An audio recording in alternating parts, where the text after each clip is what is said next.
Good day to all super momshies in the world, including the young and beautiful ladies. Welcome back to Expat Journey TV. If you are new in this channel, please subscribe and press the notification bell for more new videos updates. Super momshies, today we're going to create a Technicolor flowers. So if you are ready, we're going to start now. So these are the main materials that we're going to use again. Of course, number one is the plastic bottle. So of course, my usual tools.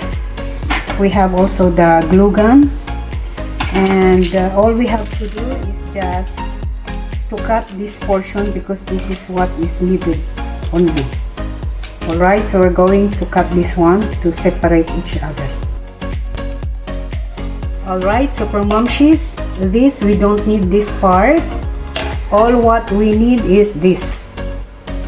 So first we're going to create the petals.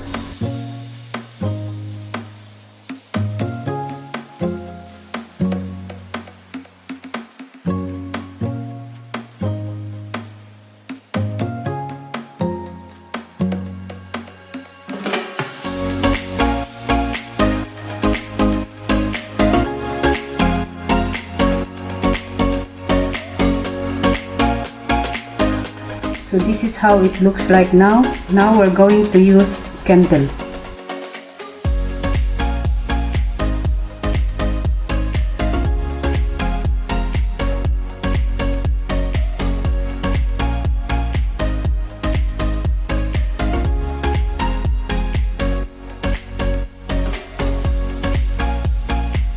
So this is how it looks again.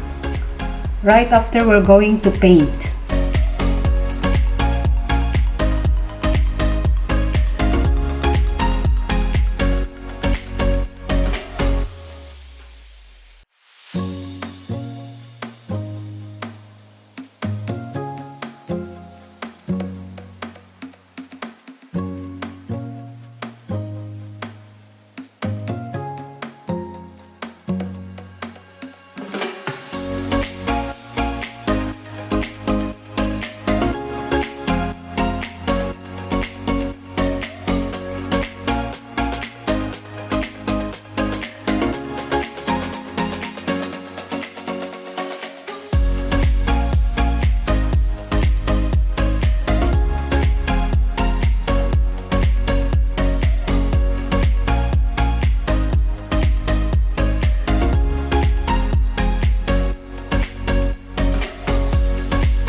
Alright, so we're going to finalize with the silver.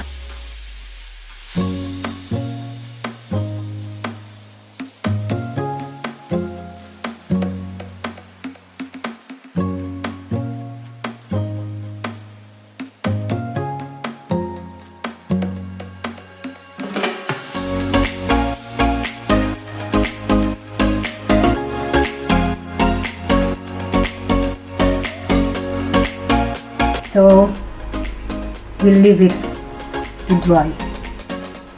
Okay, so we're going to start putting the stamen.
Okay, Super Momshies, we're going now to arrange the flower.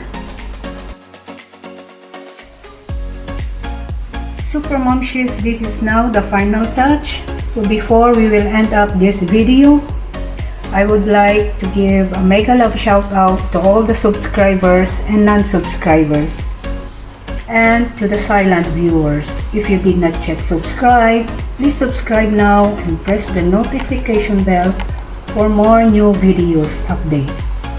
Until next time, babushi!